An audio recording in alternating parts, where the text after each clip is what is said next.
Сәлем достар, бүгін осындай календарға сурет қоятын боламыз ішіне.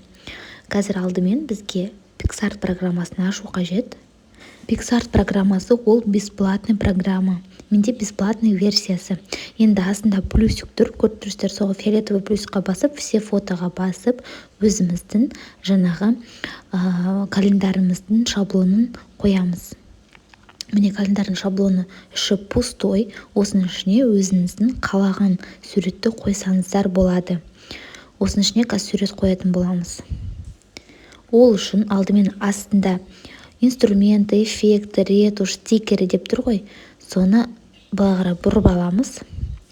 Қазір міне астында рисовать деп тұрады. Рисоватьқа басып, добавить фотоны басамыз. Добавить фотоны басып, қалаған өзіңіздің суретіңізді енгізесіз. Примерно формасын қазір келтіріп аламыз.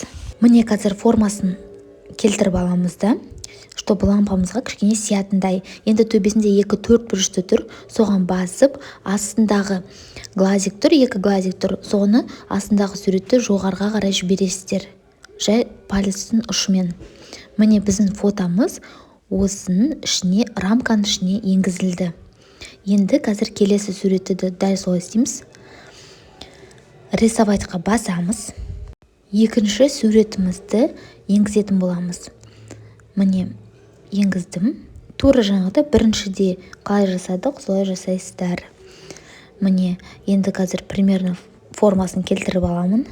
И төбесінде 2-4 бұрышты тұр, соған басып, 2 глазик тұр, соны астыңғы суретті жоғарға қарай жібересіздер тағы да.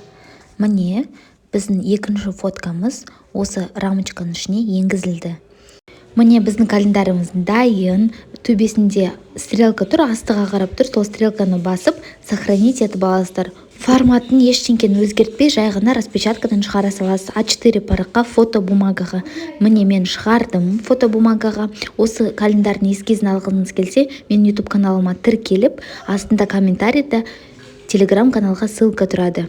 Всем пока!